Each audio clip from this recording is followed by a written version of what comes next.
mbokki Sénégal man Ahmadou Diop seen fidèle chroniqueur hebdomadaire ak seen serviteur moo leen di nuyu ci sunu waxtaan wi ñu tuddee xew-xew réew mi nga xam ne maa ngi leen ko fas yéene defal talaata bu nekk bu ma fi yàlla bàyyee bu leen fi yàlla bàyyee à partir de 17h GMT heure de Dakar soit 19h heure de Paris xam ngeen ko dut leen ko jaawatle ñu leen koy defal à travers les ondes de notre radio Sunu Kër FM la première radio panafricaine nekk ca Californie muy sunu radio exceptionnelle bu mag bi de renommée internationale kon xam ngeen ne tey talaata 17 juillet 2018 sunu waxtaan wi ñu tuddee xew-xew réew mi am na solo ndax day gën a am solo ndax ay baadoolo ñoo fi nekk di jalgati di jaay doole di fuuy di bànneexu ci pouvoir bi baadoolo kenn du ko jox am réew lëmm bala ngaa fal nit di ko jiital dañ ko war a seet bu baax xam mooy kan fan la jóge lu mu tekki fan la jóge waaye nag nun dañuy telli loolu nag moo indi sunu jafe-jafe yi nga xam ne aw tiis la ndax baadoo la démb konte wut tey mooy konte su falo ba pare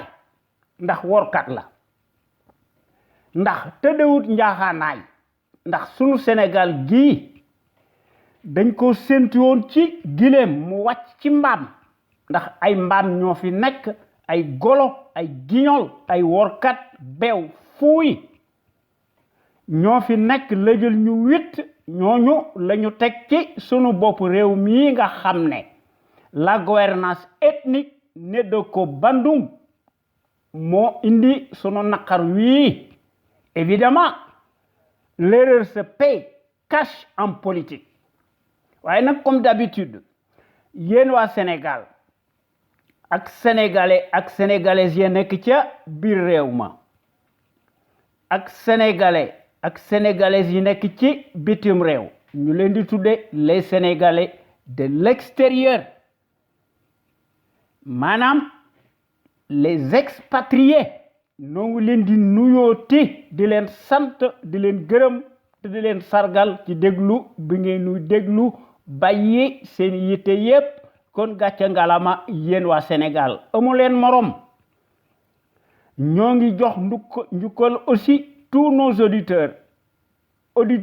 ak auditrices góor ak jigéen mag ak ndaw fàttewuñu kenn te noo ngi santati bu baax di gërëm les meilleurs sentinelles ci Sénégal nga xam ne te nu bokk ci góor yi buy def seen waxtaan ñu tudde ko l'info autrement ñu koy def altine ak alxames à partir de 16h GMT nga xam ne mën nañ ko def ci diggante bi su fekkee ne am na lu am exceptionnel ndax góor yi yemuñu ci loolu dañuy tollanti di def ay rediffusion bu leer naññi ndax ñu mën a yee nit ñi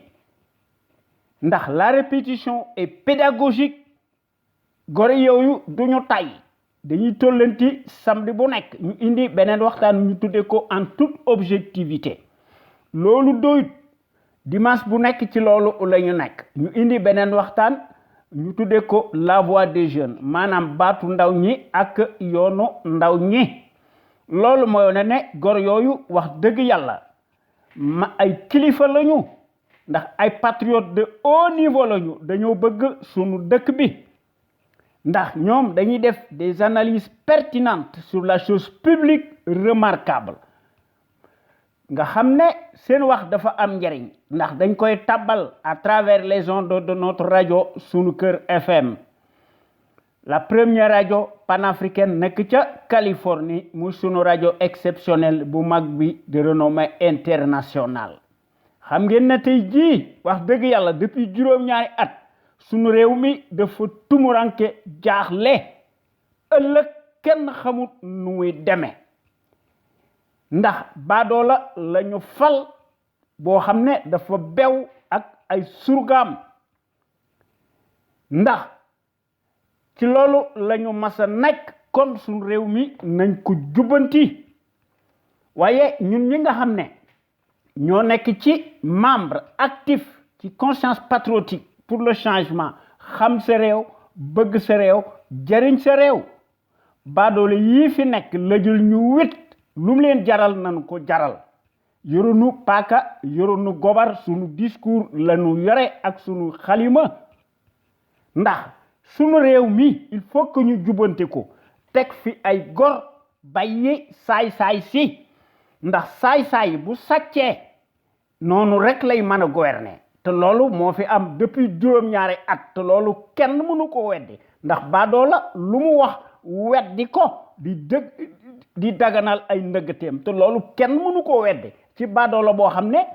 dafa waxoon ne buñ ko falee président de la République di summi sa casquette en tant que secrétaire général de son propre parti politique cliniquement clanique, le parti le plus médiocre de l'échiquier politique sénégalais nga xam ne dafa wedd ay kàddoom te loolu gis nañ ko ci le référendum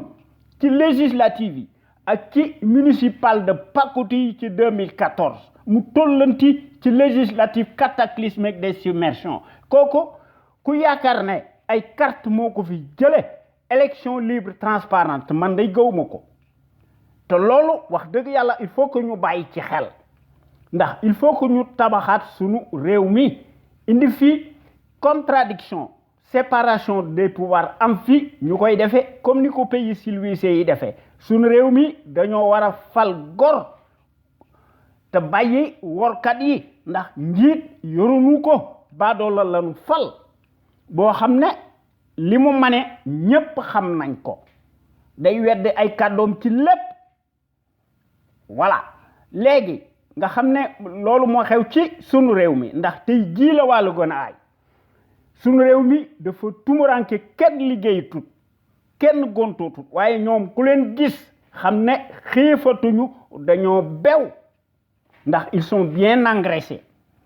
par les raccourcis politiques tant que jëlewuñu fi la caisse blanche nga xam ne affaire guerre la c'est une machine toxique affaire buur la tant que jëlewuñ ko fi dara du mën a xew ndax kii nga xam ne dafa mas a nekk un négationniste mu kii nga xam ne day utiliser les méthodes fascistes nga xam ne ni ko Goebbels doon defee moom ci boppam ay pantalonnade ci la nekk ak ci mensonge muy kii nga xam ne dafa nekk ci sunu bopp réew mi en chair et en os nga xam ne bés bu yàlla sàkk day tukki di wisaare di dépenser sans compter l'argent du contribuable sénégalais ni koy siphonné mu le traître tribaliste menteur professionnel profanateur bii nga xam ne day cramponné wu bés bu yàlla sàkk dans ses litanies indécrottables nga xam ne sa presse servile de relayer son discours de piètre qualité sur toute l'échelle planétaire internationale nga xam ne ay kàcc yi dong la waaye nag day seet ay médias yoo xam ne ay dunguróom ñoo ciy waxee ndax médias yooyu dañoo yaakaar ne ñoo nekk des faiseurs de roi maanaam mbir mi affaire idéologie la te loolu tant que jëleen ko fi dara du baax te il faut que ñu réformer impérativement le régime présidentiel ñu war fee teg un régime parlementaire waaye depuis juróom-ñaari at une dictature qui tourne à plein régime moom lañ fi gis ci ay bel pagaayam ndax mbirum immoralité ethnique d'une gouvernance cataclysmique doctrinaire totalitaire mortifère ségrégationniste à visage découvert usurier intégralement négationniste d'apartheid te loolu dafa nekk un affront humiliation la ndax daay gu jeex beneen daay ñëw te kooku badalo bi daf koy def yaakaar ne mën naa làq c'est parjure cataclysmique ndax bu ñu nekkoon ci démocratie du ko tal ndax mooy emprisonné à tout vent à la moindre incartade mu utiliser la force publique par sa lâcheté nga xam ne da ci abusé nga xam ne képp koo xam ne yaa ngi koy diir mbagg da lay fàdd te moom ci boppam su ko Abdoulaye Wade fëlatoon du nekk dara ci 2000 euro dara waaye saay-saay noonu ngay defee ndax kuy mi ngay yar moo lay fàdd kon bala ngaa yar mel kuy da nga koy seet ba xam mooy kan waaye nun dañuy telli waaye baadoolo bi gis nañu jikkoom ndax dafa mas a nekk un taciturne un pion boo xam ne dafa nekk di jouer sur le piano américain franco-américain nga xam ne ci loolu la mas a nekk moom ci boppam dañ ko war a traquer ñu war ko traîner dans la boue ñu amener ko à Rebeuss menottes au poignet nga xam ne sa place mësta nekk au palais ndax ci koo xam ne dafa def ñu gis ndax ku ñu jiiñ ndëmm nga génne yelliir ci suñu dëkk bi lu nga jiiñ yaa ko def ndax sàcckat day gën a sàcc te day gën a bew ndax day gën a am doole ndax pauvreté moo koy indi ndax ci koo xam ne dafa wax publiquement mu ne dafa bénéficier de privilèges relatifs à sa position d'ancien premier ministre xam ngeen ne kooku bëggut démocratie war nañ ko loolu war nañ koo xam ci njàlbéen ga ci koo xam ne 2007 dafa wote par la force sans daigner montrer sa carte d'électeur kooku dafa nekkoon un avant-goût loolu moo tax di fi nekk rek di fi nekk loolu moo wane ne un archétype indigne boo xam ne mësta am patriotisme te mësta am civisme te kooku mësta am la moindre fibre d'honorabilité ndax jikkoom la ci deret la loolu moo tax depuis 7 ans ñu gis fi la république cartélisée des chiffonniers ethniques en bande organisée nga xam ne bés bu yàlla sàkk dañuy def des invectives et ndax dañoo nekk des insulteurs acclamés ndax dañoo nekk des fauteurs de troubles à l'ordre public te dañoo nekk des comploteurs menteurs professionnels profanateurs dans l'âme qui s'accaparent de tout confisquent la démocratie les libertés fondamentales de conscience te ñu ngi siphonner toute l'économie sénégalaise qui est totalement extravertie tournée à l'extérieur ñu koy partager avec l'émergence coloniale de façon concomitante nga xam ne golo di bay la babu di dunde waaye badolo bi dafay yaakaar la caisse blanche nga xam ne day wax dialogue nga xam ne day jënd baadolo yi ndax daf koy def ludul ci njariñu boppam seetul li nga xam ne moo baax ci sunu réew mi ndax ci la dëkk te gis nañ ko ci ay discours am yoo xam ne kenn mënu koo weddi te gis nañ ko ci scénario bi ak ci yeneen yoo xam ne buñ fi nekkee di ko jéem a compter duñ fi jóge ndax baadoola de utiliser les vieux schémas décriés qui sont totalement compatibles aux méthodes fascistes mu ci def des marchandages de bas étage yoo xam ne daf cee am ludul njariñu boppam maanaam da cee am ces arrière-pensées politiques de caniveau te loolu wax dëgg yàlla ñun ñi nga xam ne ñoo nekk ci conscience patriotique pour le changement xam sa réew bëgg sa réew jëriñ sa réew loolu bokkut ak suñuy gis-gis de la démocratie ndax su réew mi njëg gi seer na ceeb bi seer na les denrées de première nécessité tey jii la wàlla gën a aaj ndax banque mondiale moo fi nekk ak le FMI nga xam ne dañoo mas a nekk des institutions internationales capitalistes impérialistes golo di bay ba mu di dunde waaye Macky yoonam nekku ci ndax tey jii la wàllu gën a aaj li koy wane mooy la misère galopante et le chômage endémique foo ko takk wees na ko surtout nag les coupures intempestives du courant électrique nga xam ne day atteindre des proportions démesurées sans compter nag les factures de complaisance et la cassure d'eau maanaam le manque d'eau ndax ndox fu mu amut day nekk une menace réelle pour la santé des populations ndax ku munte lijjanti sam ndox mënoo lijjanti sa courant boo nee da ngay def plan Sénégal émergent loolu ay wax la ndax mbir mi dafa nekk une question d'insécurité waaye moo ko tey waaye li nga xam ne daal moom lañ fa gis depuis juróom-ñaari at l'émergence coloniale en puissance en continu ndax sunu Sénégal gii moomut boppam yilifut boppam depuis 1962 ndax télécommunication ci Sénégal gendarme colonial moo koy jàllale te pays yi nga xam ne dañoo am fayda dañoo am seen monnaie am seen armée nationale yoo xam ne dañ leen di jox ay moyens yu takku extensible ndax pays yi nga xam ne suñu amee des entreprises pétrolières et gazières dañ koy foqar ci duñu tàggu kenn ndax ay gor lañu ndax dañoo bëgg seenu réew waaye la Serbie bii nga xam ne qui est devenu un pantin day occulter la dépendance dynamique nga xam ne suñu réew mi amut souveraineté amut indépendance nga xam ne golo di bay babu du dund la te loolu li ko waral mooy ñii nga xam ne moom la classe politique di defee maanaam la singularité affreuse du paysage de l'eschiquier politique sénégalais nga xam ne dañuy saaga suñu réew mi ndax ñoom dañoo mas a nekk ci seeni platitude manifeste nga xam ne musuñoo nekk des intellos c'est des incultes yoo xam ne dañuy travestiru ndax dañuy transhumer ndax dañuy transvaser wu piteusement véritablement en abrutis dévergondés d'un camp à l'autre à chaque magistrature obliquée nga xam ne kii saaga tey su ëllëgee su faloo moom lay àndal loolu mooy wane ne ay symbole de la tartufferie nauséabonde loolu lañ fa gis te gis nañ ko ci seeni promotion sociale nga xam ne tànn sa bu la neex te baadoolo bii nga xam ne moom la ñu catapulté ci sunu étourderie massive généralisée à l'échelle nationale moom it poste de nomination la moo tax moom it mu goree di loolu moo tax muy ànd ak ñoom loolu mooy wane ne immoralité de bas étage moom lañ fi gis guddi ak bëccëg ñu koy def en fonction des rétributions financières nga xam ne une caisse blanche moo fi nekk ñu koy def selon la météo du moment te ñi nga xam ne ñoo war a nu jouer seeni rôle d'avant-garde muy la presse bii nga xam ne dafa waroon a nekk avant-garde nga xam ne li nga xam ne daal moom lañ fi gis une certaine servilité très loquacière aujourd'hui dafa changer sa carapace ndax ci seen njariñu bopp rek ci la ñu nekk loolu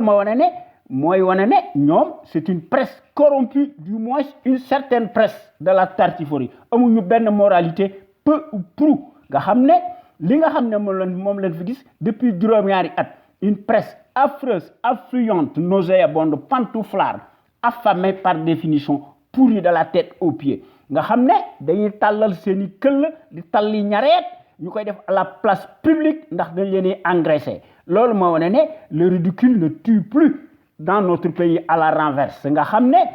cette presse là est totalement coupable parce que farandool ndax dañuy tàllal seeni sébile nga xam ne amuñu benn déontologie peu ou prou ci seeni profession ndax ñoom presse boobu seen yoon nekkul ci loolu ci déontologie ndax presse boobu lu leen neex lay def ndax dañuy fausser les traitements objectifs des informations nga xam ne dañuy cramponné wu ndax dañuy complaire toujours ci seeni bassesse dégoulinante nga xam ne dañuy sëgg ñu leen di bindaloo li nga xam ne dañ leen koy dictel le couteau sur la gorge loolu nag maanaam ñu leen koy defal en échange des miettes nga xam ne baadalo bi daf koy sàcc dans les deniers de l'État loolu moo tax tumuranke bi nekk fi c'est triste et pitoyable c'est honteux même ndax baadolo yooyu ci loolu la ñu nekk ndax bëgguñu opposition ndax suñu réew mi boo fi nekkee opposition dañ naan la une minorité mécanique xam ngeen ne ñooñu xamuñu la notion d'un État régalien ndax li xel mën a nangu ci pays civilisé ci démocratie réelle nga xam ne en action matérielle mooy que ne su gouvernement bi dee gouverner l'opposition s'oppose waaye nag baadolo bi loolu daf koy tere évidemment kuy def la république des tontons macoute nga xam ne ay këyit guddi ak bëccëg sur n'importe quel prétexte farfelu kooku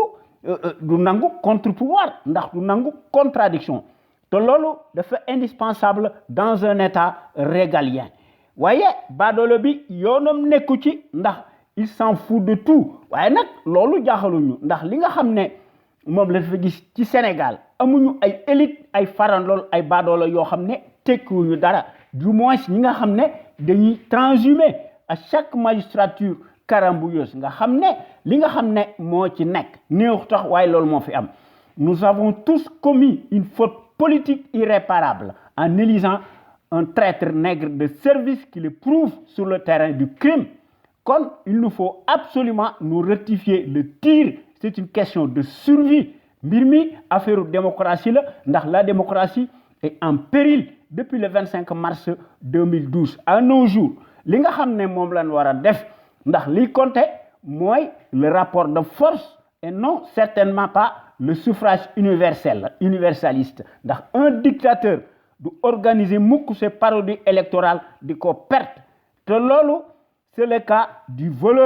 premier voleur casseur du siècle au Sénégal muy Macky Sall nga xam ne mbir mi buñ ko seetloo ba seetlu ko dafa am une différence fondamentale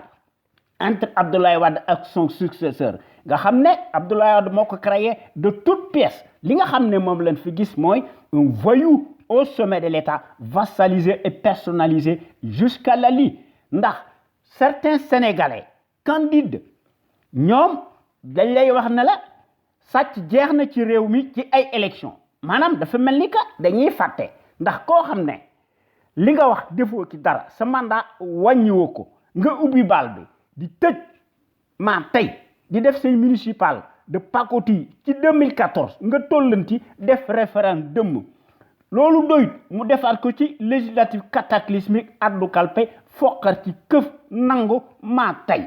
xam ngeen ne kooku du kilifa xam ngeen ne kooku du njiit li nga xam ne moom lañ fi gis un chef de clan indigne et indigène nègre de service moom lañ fi gis maanaam les menteurs professionnels fonctionnaires politicards pilleurs ñoo gën a rëyu làmmiñ parce que li nga xam ne moom lañ fi gis une gouvernance bancale sans éthique ni équité nga xam ne ñoom dañuy jéem a joxe des leçons de moralité par presse interposée moo nëy alors que ñooñu ñëpp ñooñu nga xam ne ñoo nekk ci APR la plupart d'entre eux c'est des médiocres de référence loolu mooy wane ne finalement ay baadoo la lañ fi gis ndax li nga xam ne moom lañ fi gis un régime le plus scandaleux de toute l'histoire du Sénégal ba tey jii ndax ku ñu jiiñ ndëmb nga génne yel liir ci suñu dëkk bi lu ñu jiiñ yaa ko wax ndax Macky dafay yàgg a tàgg le nazisme monétaire xam ngeen ne kooku bëggut suñu réew mi xam ngeen ne kooku amul benn parcelle de patriotisme ni de panafricanisme ni de civisme moom dane la monnaie coloniale daal dañ ko war a téye waaye nag kooku jaaxaluñu ndax dafa joxoon ay gage Nicolas Sarkozy ndax ci 2012 da doon yagari di tuubal Nicolas Sarkozy muy réviser les accords de défense bidon mu doon fulminer sèchement mu ne le retrait des troupes et bases militaires françaises relevait quelque peu d'un nationalisme mal placé dixit le même homme le fasciste kooku day tagg l'apologie coloniale te kooku wax dëgg yàlla mooy wane ne dafa mas a nekk l'envoyé spécial colonial en Afrique attitré et accrédité à Dakar waaye sunu Sénégal gi ay gor ñoo fi tëdd ndax sunu Sénégal gi lu ñu mën a wax dafa mas a nekk un grand pays historique au point de vue du savoir pluriel et de la morale éternelle en puissance waaye nag ndimbal da ci fekk loxo borom ndax bëgg sa réew baax na bokk na ci jaamu yàlla te kooku affaire patriotisme la waaye en Afrique des faquins nga xam ne surtout en Afrique des 14 pays francophones nga xam ne ay baadoo la ñoo leen di tenir par des mains de fer nga xam ne dañuy utiliser avec indignité l'article 80 bidon te Macky Sall bokk ci alors que moom moo doon naqarul démb loolu mooy un Machiavel sénégalais boo xam ne qui est totalement indigne nga xam ne dafa nekk un accident de l'histoire moo tax suñu tumburanke bi ñu nekk ci te loolu wax dëgg yàlla il faut que ñu saafara ko waaye nag ñun ñi nga xam ne ñoo nekk ci conscience patriotique pour le changement xam sa réew bëgg sa réew jariñ sa réew ñu gën ñoo xam ci sous l'acronyme CPC noo ngi dingat bu baax ci sunu digg penc mi la gestion népotique et gabégique du Sénégal par un parti politique une coalition de partis et une famille te noo ngi dingat l'accaparement des ressources du Sénégal par une seule famille paresseuse ak piccatique ak son clan boo xam ne baadoolo bii nga xam ne moom lañ teg ci sunu bopp réew mi da leen a jox des postes de haute stratégie nga xam ne affaire boobu nekkul lul un corporatisme ethnique sans éthique ni équité mu jox leen ko dans toutes les structures de l'État comme si les compétences et les expériences bidons des CV bidonnés se mesurent à l'aune des mêmes patronymes particuliers kooku mooy war a ne baadoolo bii nga xam ne dafa fuuy te amul ay teggin te amul yërmande maanaam amul empathie kooku c'est la conviction surréaliste du négationniste muy en l'occurrence Macky Sall qui foule du pied les affaires de la cité muy le traître en chair et en os qui le prouve matériellement sur le terrain du crime par sa petitesse d'esprit ndax baadoola moo fi nekk loolu moo tax médiocratie nekk fi ndax les postes octroyés se conçoivent exclusivement à l'aune du bazar, de la consanguinité ethnique et à la proximité de l'idolâtrie représentée par le binôme des mystifications idiocratiques. te loolu wax dëgg yàlla il faut que ñu saafara ko loolu tax na ba nga xam ne yéen gor yi ñoo ngi leen di ñaan ngeen di ñëw di fraterniser ci conscience patriotique pour le changement xam sa réew bëgg sa réew jëriñ sa réew sunu Sénégal gi moo ci gane keneen du ci gagné ndax quand nous voulons nous pouvons changer sunu Sénégal gi dans le sens des progrès immenses exponentiels ndax ensemble tout est possible toutes les ressources humaines mi ngi fi li fi manqué mooy ànd nekk benn booloo moo fi manqué ndax bu ñu fexee ba nga xam ne ñu bëgg réew mi moo ëpp fuuf ñu koy war yaakaar nañ ne sunu réew mi dana jëm ci kanam te loolu il faut que wax dëgg yàlla nu bàyyi ci xel ñun ñi nga xam ne ñoo nekk nag ci conscience patriotique pour le changement xam sa réew bëgg sa réew jëriñ sa réew bokk nañ ci porte-drapeau étendard yi nga xam ne dañoo bëgg fexe ba nga xam ne sunu Sénégal gi topp ci dans la trajectoire des pays émergents te loolu notre rajo sunu kër FM la première radio panafricaine nekk ca Los Angeles muy sunu rajo exceptionnel bu mag bi de renommée internationale su amutoon àdduna tukki ndax toute critique minime soit-elle à l'encontre du tyran encombrant moribond et passible de prison ferme automatiquement waaye nag baadoolo yi nga xam ne muy les fonctionnaires politicards paresseux ñoom ay mercenaires lañu alimentaires ndax ñoom dañuy dund ci sur l'épaule de la République amuñu ay teggin ndax dañuy yagari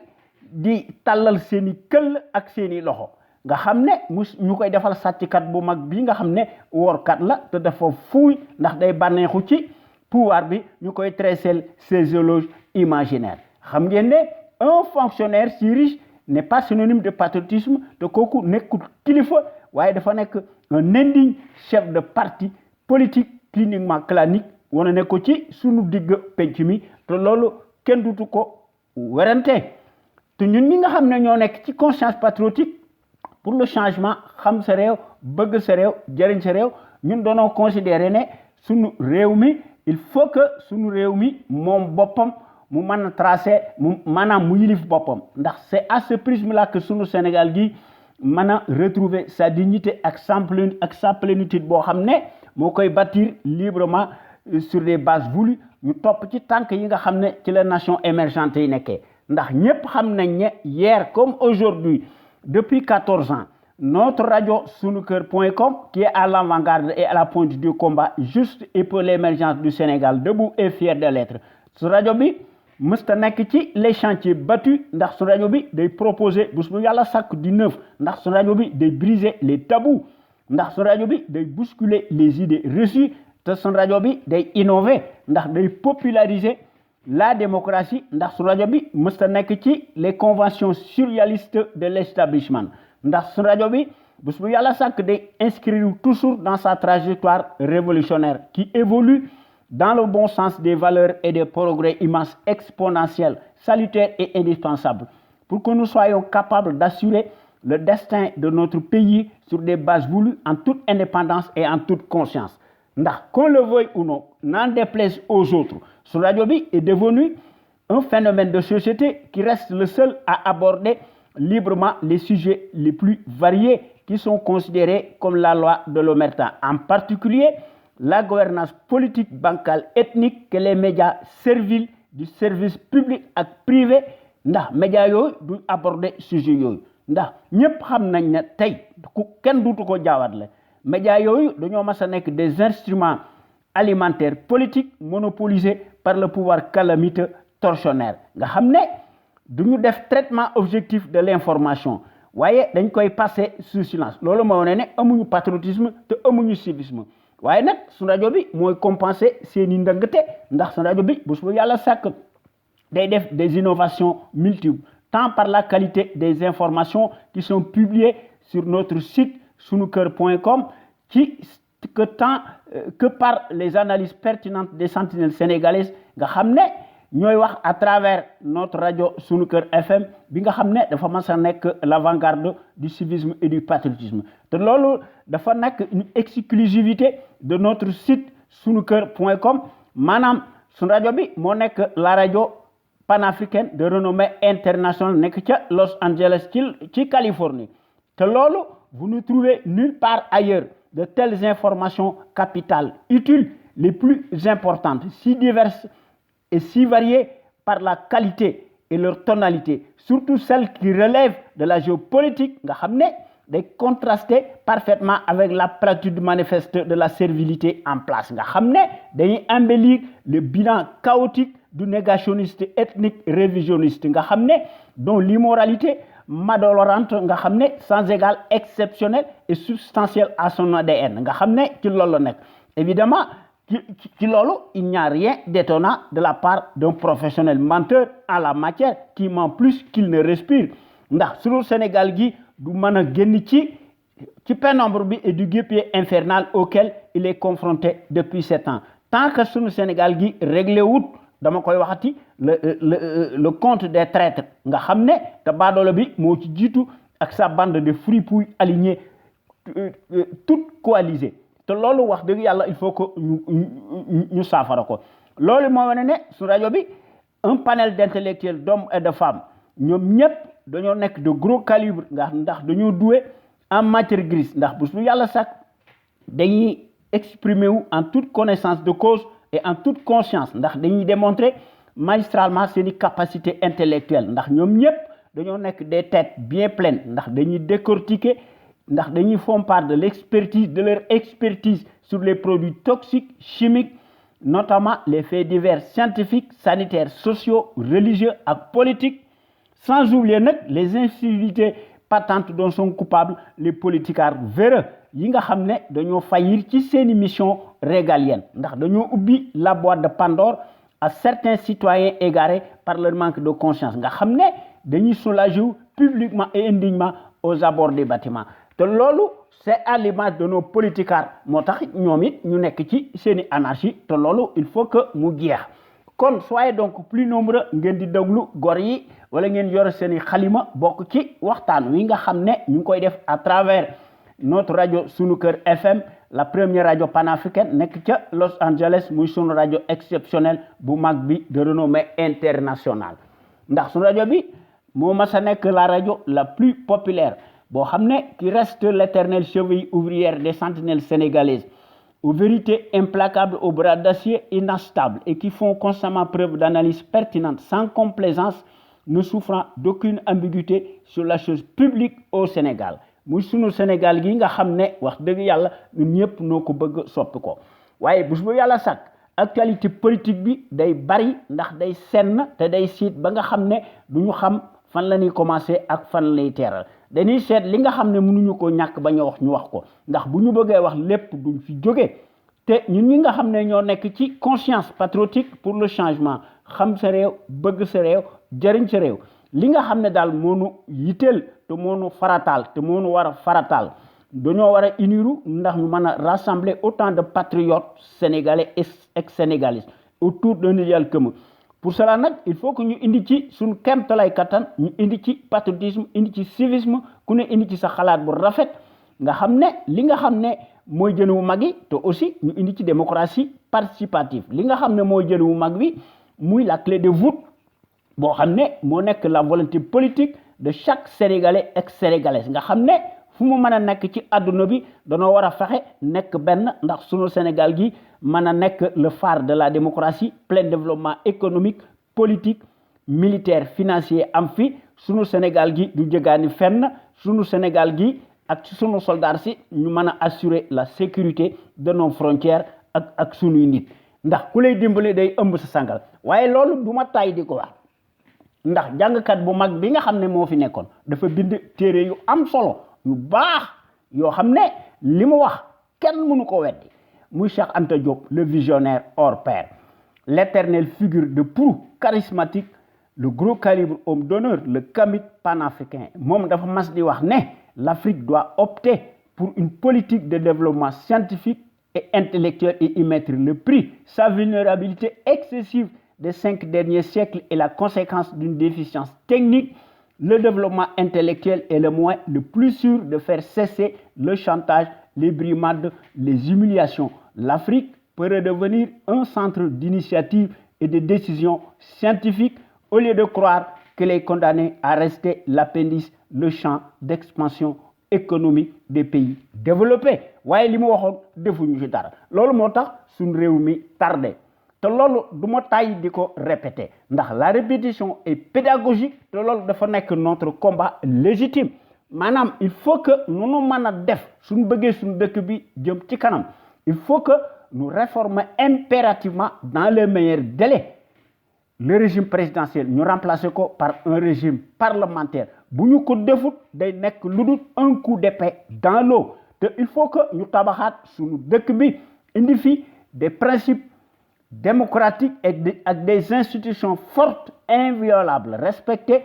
par l'ensemble des patriotes sénégalais imbus de la fibre d'honneur ndax bonne gouvernance irréprochable am fi ak un état de droit boo xam ne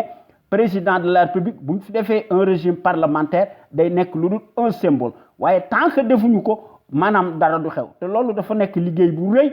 te kon il faut que ñu créer absolument les conditions obligatoires boo xam ne une véritable gouvernance politique économique financière saine transparente attentive yoo xam ne dañuy seet les seuls intérêts nationaux incessibles de la nation sénégalaise nga xam ne dafay nekk légitime pour toutes ces raisons nag il faut que ñu teg ci suñu bopp réew mi ay gor ndax gor moom nga war a fal waaye baadoola boo ko falee baadoola lay fal te loolu gis nañ ko te kon il faut que ñu cultiver fi le patriotisme la démocratie la justice sociale l'éthique l'équité l'unité nationale am fi sécurité am fi sans lesquelles dara du mën a xew te loolu wax dëgg yàlla du ma tàyyi di ko répéter maanaam ñun ñi nga xam ne ñoo nekk ci conscience patriotique pour le changement xam sa réew bëgg sa réew jëriñ sa réew ñu gën ñoo xam ci sous l'acronyme CPC maanaam dama koy faral di wax te gor yi ci la ñu nekk il faut que nous rehausser l'étendard de nos valeurs pour cela nag nous devons nous inspirer et puiser dans le trésor inestimable de nos valeureux hommes d'honneur yi nga xam ne jàngkat yu mag lañu ndax dañoo nekk de suufi ñoo tëdd ci sunu dëkk bi te dañoo maandu te dañoo am yërmande ci sunu dëkk bi voilà laaw la cat car dañoo war a jàngale seen xam-xam dans nos universités ci sunu collège yi ci sunu daara yi ak ci sunu école primaire yi bu ñu fàtte aussi jàmbaar ju mag ji nga xam ne muy Lat Dior Ngoné Latyr Diop le grand résistant les armes à la main nga xam ne dafa combattre tubaab bi pendant 24 ans malgré la supériorité numérique des envahisseurs sans oublier aussi les gros calibres de la trempe de Cheikh Anta Diop Mamadou Dia que sais-je encore ndax boroom xam-xam yi ñi ngi fi manqué wu fi il faut que ñu cultiver le civisme chez les populations ndax le civisme moo nekk le réflexe décent de tout citoyen responsable qui a sa place dans la société ndax le civisme moo impliqué le savoir-faire et la civilité lorsqu'il s'agit de la chose publique en tant que citoyen à part entière soo ma ay droit da ngaa waram ay devoir waaye baadoolo bii nga xam ne moo nekk ci sunu réew mi la jël ñu wit moom yaakaar na ne ay droit rek la yam ndax day bànneexu ci pouvoir bi ndax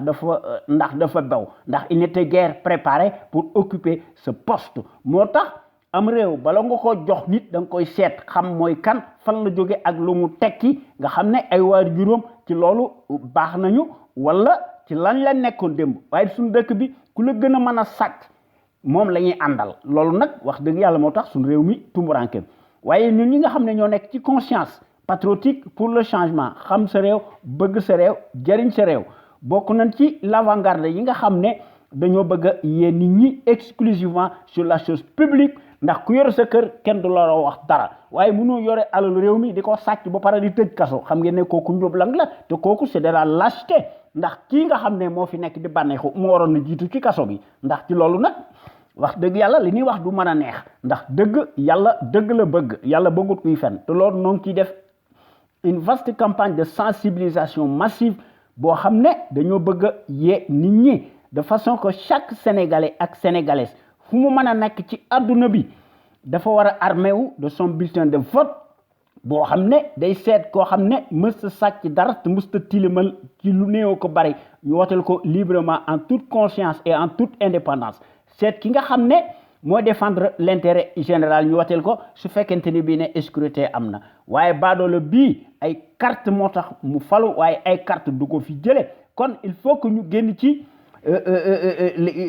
les circuits électoraux ñu utiliser d'autres paramètres yoo xam ne moo gën a efficace ndax le suffrage universel c'est une escroquerie chez les nègres de service ndax dañuy àddu kalpe ndax finalement affaire élection dafa nekk lu dul une simple formalité administrative te kii nga xam ne moo nekk ci sunu bopp réew mi nga xam ne dafay diggu yu bari lépp la wedde kon kooku workat la li ko fi jëlee mooy le rapport de force et non point le suffrage universel ndax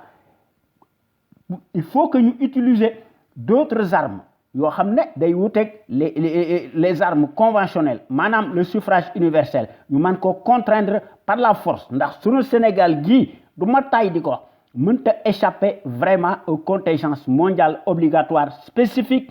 à chaque peuple ndax sunu Sénégal gi mën a assouvir son propre destin ndax sunu Sénégal gi mën a opérer nettement une véritable rupture totale nga xam ne la justice day libre waaye dëkk boo xam ne président de la République mooy nommé ñëpp nga xam ne mooy tëj mooy tijji kooku tyrannie la kooku un régime foutoir la fasciste boo fi nekk muy le régime présidentiel nga xam ne noonu lañ ko concevoir ci en Afrique ndax amul ay garde-fou loolu moo tax notre rajo Sunu Kër FM la première rajo panafricaine nekk ca Los Angeles muy sunu rajo exceptionnel bu mag bi moo nekk la rajo la plus crédible par son patriotisme actif ndax su rajo bi dafa am des qualités exceptionnelles à l'infini ndax la qualité est avant tout un état d'esprit qui vise à l'excellence yokkute am fi ci jëf woon ko askan wi bu leer naññi te loolu la sunu rajo bi am ak gor yi nga xam ne ñoo nekk le véritable sentinelle sénégalaise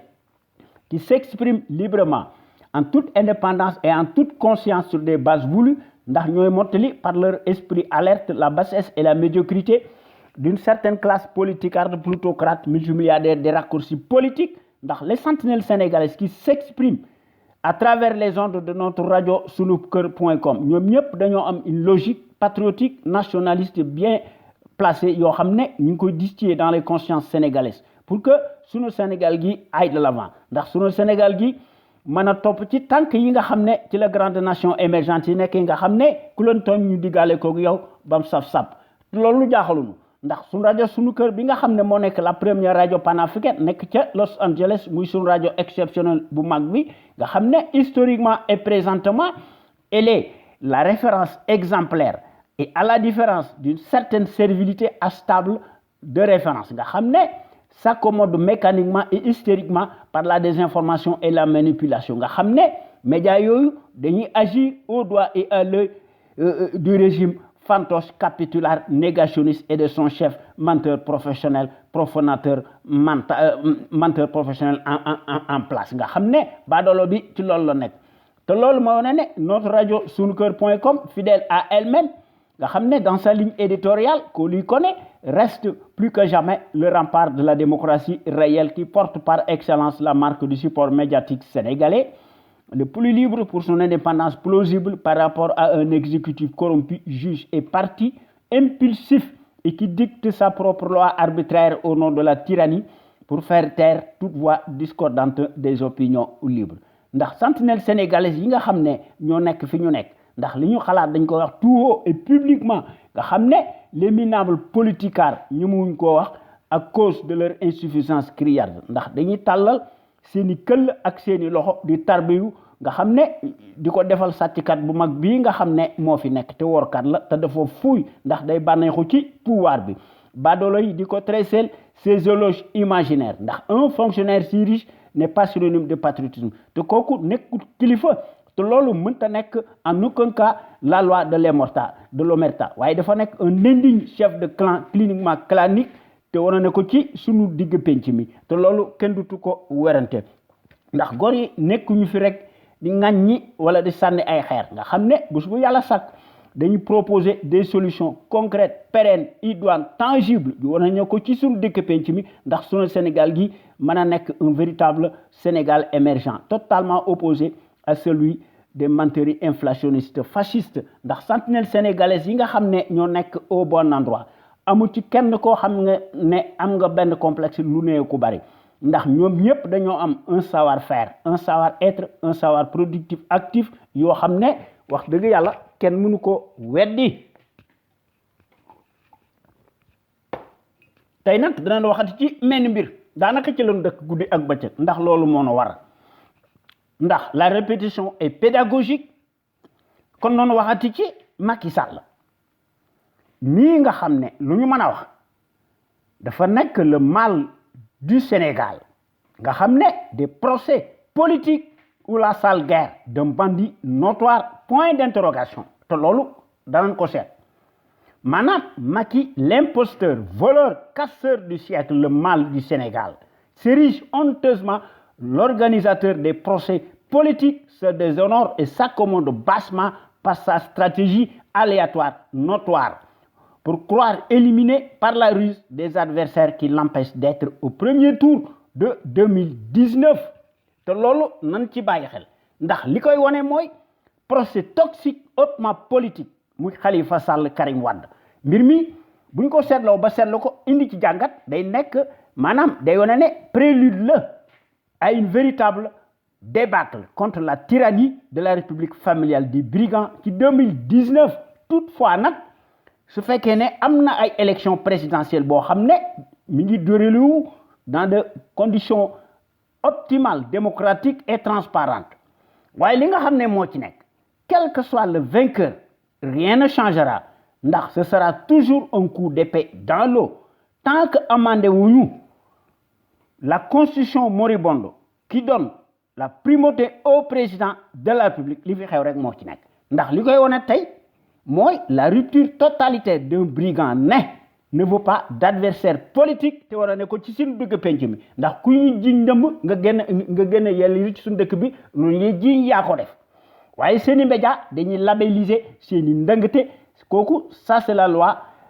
maanaam des lamentables dictateurs africains nga xam ne tous coalisés nga xam ne dañ leen di làq ndax ñoom dañuy signer des accords de défense bidon nga xam ne accords de défense yooyu njëriñu réew yi taxut seen bopp rek ak seen famille ak ñi nga xam ne ñoo leen di làq ndax dañuy addu kalpe di foqar ci ndax mbir mi nekkul démocratie nekkul droit affaire intérêt la ndax état yi seeni intérêt dong la ñuy défendre ndax les états n'ont pas d'amis mais des intérêts waaye li nga xam ne mooy coow ci suñu dëkk bi il faudrait que ñu mettre les pendules à l'heure pour faire taire définitivement l'autocrate fourbe troubadour caniche de l'Occident en chair et en os nga xam ne digne de son rang muy le capitulaire et sa bande de fripouilles coalisés n'ont jamais ni de près ni de loin le sens de la mesure et de l'honneur depuis le regrettable soir historique du 25 mars 2012 ndax l'euphorie du pouvoir de griser les amateurs dévergondés nga xam ne sont point aptes pour occuper ces postes qui exigent l'empathie les compétences et des expériences avérées. Ouais, que voulez-vous? Lorsque le casseur du siècle arrive au pouvoir avec fracas à cause de l'esclandre de ces milliards de francs CFA, dans les deniers de l'État, il n'est pas étonnant qu'il nous gouverne avec cynisme et pour cause. Tout se tient en politique. Nous, analyse la ñu def dañuy seet li nga xam ne xel mën na ko nangu ak li nga xam ne xel mënu ko nangu kum neex nag weddi waaye doo fi teg dara ndax ci affaire Karim Wade d'abord ancien super ministre d'État du ciel et de la terre ak ci Khalifa Sall le député maire de Dakar ñu addu kalpe ko te moom it dafa nekk député mbir moomu buñ ko seetloo ba seetlu ko day témoigner absolument d'un banditisme d'État absolutiste totalitaire négationniste ségrégationniste d'apartheid te moom la Macky Sall di def ndax Macky Sall ak Alassane Ouattara ak tous les dictateurs ñoo am le même ADN waaye dañ leen di lax parce que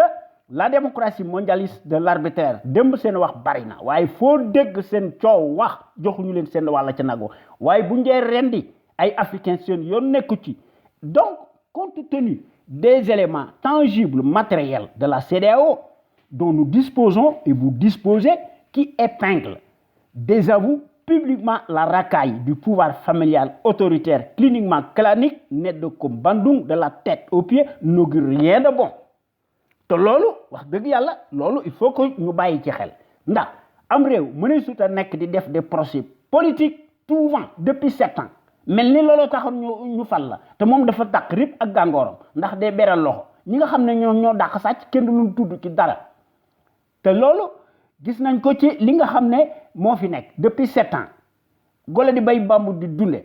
nga xam ne ñi nga xam ne moom ñoo sës rëkk ci moom da leen di làq waaye Karim Wade Khalifa Sall maanaam mbir mi buñ ko seetloo ba seetlu ko sax mbir moomu affaire Karim Wade ak Khalifa Sall dafa mel ni que affaire xajj ak seen da cee am du moins de la part de certains Sénégalais mooy li may tudde le paradoxe d'un duel surréaliste qui n'a pas sa raison d'être ndax certains acteurs politiques tentent de dissocier ces affaires politiques qui se tiennent entre elles car c'est du pareil au même waaye nag dañ leen di diviser et à quelle fin parce que affaire bi dafa mel ni que affaire lobby la waaye li koy wane mooy aussi extraordinaire que cela puisse paraître ce que l'on refusait au régime des Wade la majorité des Sénégalais l'accorde, semble-t-il, à son successeur, le pantouflard, le virtuose de classe exceptionnelle, l'homme des galéjades et des manières aléatoires. Voilà qui dit en long sur une exception sénégalaise. Et c'est curieux, dans ces conditions, croire que Badolobi dana organiser des présidentielles libres, démocratiques et transparentes qui 2019, kooku day relever tout simplement d'une chimère. te loolu nañ ci bàyyi xel ndax kuy sàcc dëkk ci nga xam ne dafa weddi kàddoom te gis nañ ko ci municipal yi te gis nañ ko ci référendum bi gis nañ ko ci législative cataclysme kooku bu ñu yaakaara ne dana def ay élection yu leer kooku dañuy nax suñu bopp waaye li nga xam ne moo ci gën a jéggi dayoo malgré les arrêts de la CEDEAO parce que arrêt CEDEAO yi bari na nga xam ne CEDEAO daf ko def en bonne et due forme ndax dafa tranché en dernier ressort et en faveur de Karim Wade ak Khalifa Sall waaye le tyran ennuyeux, le désertique, le traître teigneux, machiavélique de la tête aux pieds, persiste signe, sachant d'avance dans son fort intérieur qu'il serait recalé dès le premier tour, qui février 2019 ne veut rien entendre, ne veut rien voir, qu'un mordicus à les éliminer de la course présidentielle par sa cour de justice interposée, instrumentalisée. Voyez, l'État sénégalais qui a signé à tout vent, tout azimut des traités internationaux, de piétiner tant que cela ne l'arrange pas. Te lolu affaire gorédé la, affaire tyrannie la, te lolu kenn dutu ko wérante. Qui mo yes Abdoulaye Wade bokku ñu sax ndax Abdoulaye Wade démocrate la biñ ko gagné dané gagné nañ ma. Waye Macky depuis 7 ans il gagne à tous les coups. Mo ubi bal bi moy tej te bo waxé kenn dutu wax mu utiliser la force publique nga xamné mbilim lacc sa justice de carpette sévit kooku tyrannie la te kooku nag il faut que ñu jóg ci ndax lu ëpp tuuru jóg jot na ñu régler son compte parce que kenn nit na cundum ak sa bande doy bëgg ñu lëjal kooku buñ ko nangoo ça veut dire que ne ci suñu couardise la kooku dafa mel ni que ci la ñu nekk te loolu il faut que ñu jëlee ko fi ci suñu réew mi dafa war a civiliser mu topp ci tànk yi nga xam ne ci la grande nation yi nekk waaye man personnellement solennellement sans prendre parti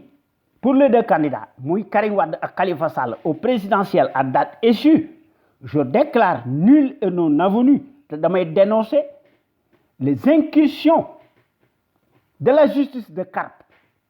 à la place publique à haute intelligible voix. Madame, les procès politiques hystériques cataclysmiques en continu ne sauraient empêcher en aucun cas la présence de Karim Wade et Khalifa Sall au présidentiel de 2019. Qui nga xamne moy takalé mo yes ñepp day utiliser la force publique ndax dafa xamne day daanu jël bu reuy lolu motax muy séviru waye li nga xamne mo ci nek les simagrées et les échappés torrides du mercenaire Seydou Gueye le Dunguru fidèle captif le sémillant parmi tant d'autres le mythomane alimentaire discours yoyu n'engage que lui-même ne valent rien puisque les arguties de piètre qualité ne sont point source de vérité partagée. Waye dañ koy def pour passer la pilule amère ndax mu jall comme une lettre à la poste le label du cartel de la malgouvernance day utiliser ndax day répéter mécaniquement les mêmes éléments de langage décousus nga xamné affaire pédagogie tyrannique la te lolu say si ñokoy def waye ki nga xamné quoi qu'il puisse faire en l'occurrence Macky Sall nekul qu'un voyou il faut extirper absolument des affaires de la cité ñu génne ko ci bopp réew mi si nous voulons rétablir demain un régime parlementaire avec un État régalien, libre, souverain et indépendant, avec des institutions fortes, respectées et respectables. C'est ce que nous devons faire. Vous voyez, M. Dougué, il ne suffit pas de parler par les médias RFI interposés pour être crédible. Vous voyez, sous l'ère du référent de la France-Afrique, Mouy Macky Sall, n'importe quel farfelu de la ribambelle apocalyptique s'autorise tout. La parole du comédien l'irréfléchi n'est pas de l'argent comptant. Pour qui se prend-il pour déclarer que Karim Wade n'est pas un lecteur ni éligible? Fan la ko tek. Parce que binduñu ko fenn Ali Ndiaye moko déclaré. Te lolu c'est contredit par le verdict de la CREI. Ndax dañu né Karim Wade waron na garder mandat même bu fekkente ni bi dañ ko tuumal te condition yi nga xamné mom lañ ko teguñ ko ci benn deug. Ndax le rapport du magistrat français Macky daf ko jalgati te lolu wax deug yalla lolu moy indi musiba manam kep ko xamne yaangi dir mbag Macky Sall man ko gagner dala la fad waye autrement dit la loi scélérate de la tyrannie n'est pas présumée faiseur de roi et d'opinion waye certains médias qui sont autoproclamés porte-parole de la référence propagandiste ne sont qu'une simple vue de l'esprit. Tout n'est pas permis. Ça suffit. Voyez, par télépathie et par entente directe dans le secret des dieux, à lui Sall, l'indigne plastique, délinquant, l'infatigable pâteux, le pickpocket de naissance, l'opportuniste digne de son rang, l'escroc qui est bizarrement catapulté à la direction de la caisse des consignations et des dépôts. Nga xamné Aliou Sall waxam bari na, il est très prolixe. Nga xamné l'affluence de la sarabande nauséabonde alignée dañ koy tendre le micro Aliou Sall de prédire la victoire avant l'heure de son frangin voleur himself Mouy Macky Sall. Dans les faits qui parlent d'eux-mêmes et dès le premier tour xam nga lolu xel mënu ko nang lolu moy Aliou Sall dafa wax né lim bëgg wax fofu moy entre les lignes sàccatal da ngay sàccat Macky bu baax loolu la koy dictal te loolu ñëpp xam nañ ko. En vérité, il s'agit tout simplement d'un prolongement des municipales de Pakoti de 2014 suivi du référendum Mousse Foutoir de 2016 et des législatives cataclysmiques du 30 juillet 2017 te loolu moo am kon ku yaakaar ne Macky dana fi def élection yu leer yaa ngi nax sa bopp man de gëwuma ko. Étant donné que le Sénégal est géré selon Macky Sall comme une entreprise familiale par le pouvoir tortionnaire ak ay dagam, l'homme de la surcharge pondérale qui n'est rien d'autre que le prête-nom pâteux de son frangin, Aliou Sall day adoubé l'autre nulard autoproclamé maire de celui ministrant soi-disant de l'hydraulique et de l'assainissement. Nga xamné Mansour Faye se solidarise avec son beau-frère. Nga xamné Mansour Faye nie sciemment l'arrêt de la CEDEAO. Évidemment, solidarité la ñuy def seen wax amul njariñ waaye Karim Wade ñu ne dafa nekkoon ci Qatar.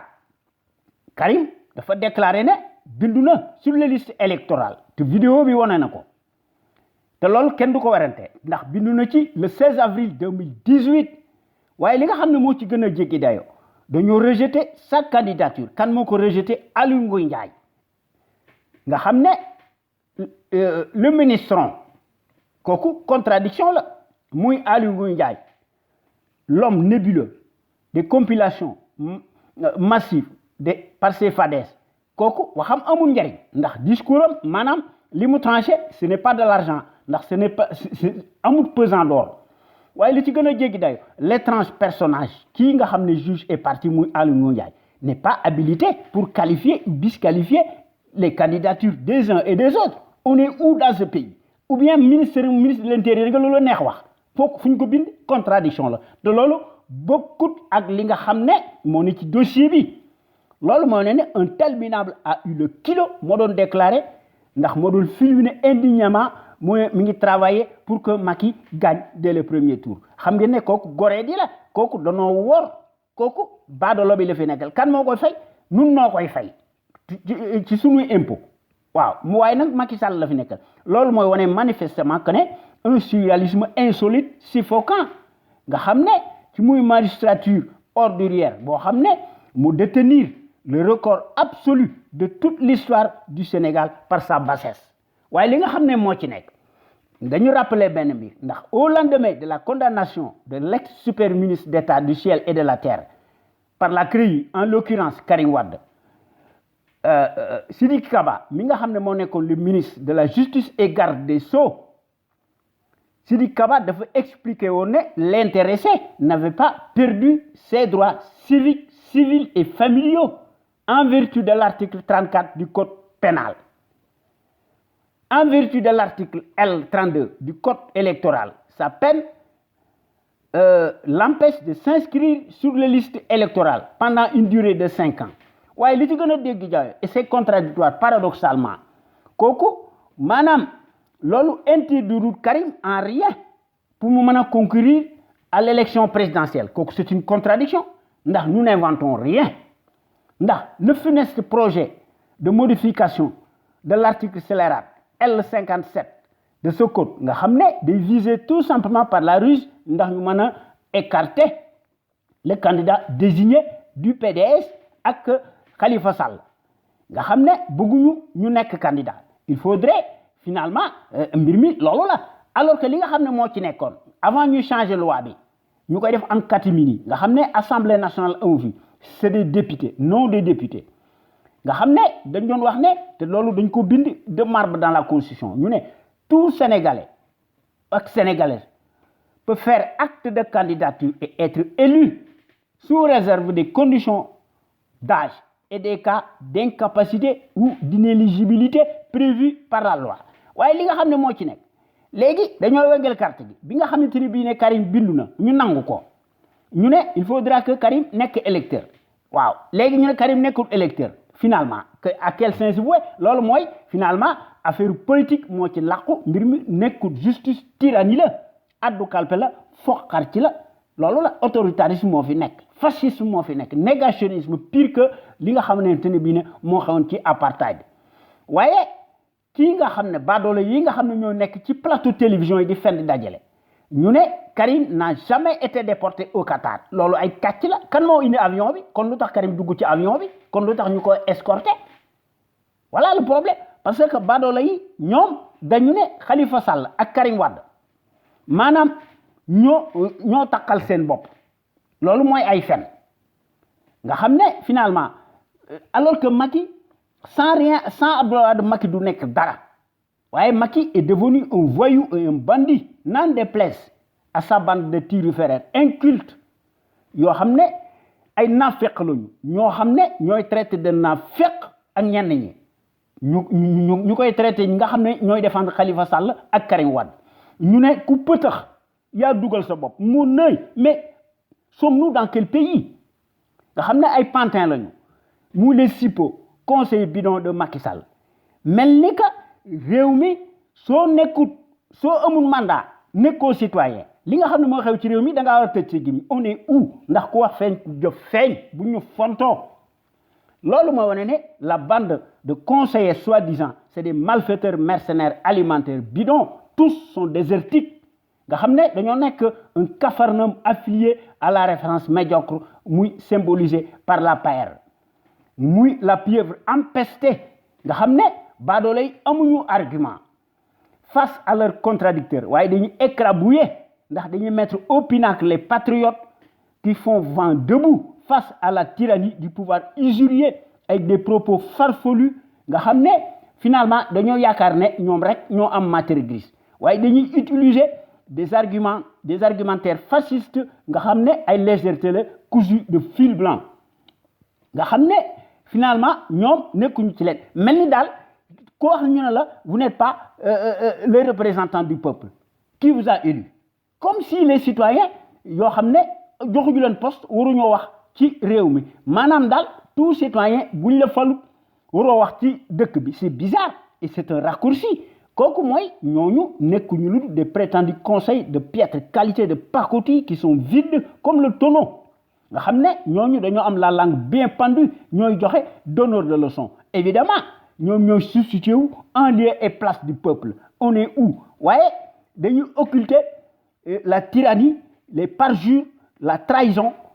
du casseur du siècle muy Macky Sall ñooñu ñooy joxe des leçons wala ñu distribuer ay points di qualifier ñeneen ñi di disqualifier ñeneen ñi nga xam ne tout le peuple ne peut pas être à la fois présent sur tous les plateaux voilà des gens voilà des illuminés yoo xam ne dañoo fuut dañoo bew nga xam ne ay fourbu lañu ñoom amuñu la notion d'un état régalien waaye nag évidemment bu ñu bàyyee le président de la République et ses conseillers binômes ñuy agir tout seuls nous ne sommes pas dans une démocratie mais dans un régime totalitaire ordurier ñoo xam ne dañuy abuser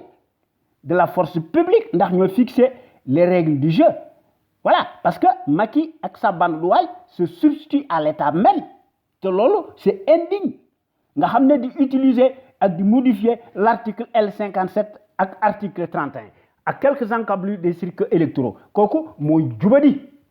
c'est de la tyrannie te loolu il faut que ñu bàyyi ci xel quand bien même une certaine opposition est représentée en tant que député ñooñu dañ leen di traiter d'opposition mécanique qui s'oppose à tout loolu lañ leen di tuddee en vérité nous avons affaire à un conglomérat de rats nihilistes négationnistes de la tête aux pieds qui s'érigent lamentablement à la place publique nga xam ne dañoo nekk facteur de régression contre la démocratie et toutes les libertés fondamentales de conscience xam ngeen ne suñu réew mi alku na waaye nag alxuraan nee na lépp loo xam ne mooy lu bon ci peuple dindiwuñ ko li fay nekk rek moo fay nekk ndax kenn nit ni cundum bëgg ëpp doole ñeneen ñi ñu bàyyi ko ci kooku réew moomu ndaar rek lay mën a jël kon boo gaañi maa ngi leen di jox rendez-vous talaata bi ni ñëw ci sunu émission bi ñu tuddee xew-xew réew mi incha allah ñu leen koy defal à travers les ondes de notre radio Sunu Kër FM la première radio panafricaine nekk ca Los Angeles ci Californie muy sunu radio exceptionnelle bu mag bi de renommée internationale jërëjëf et merci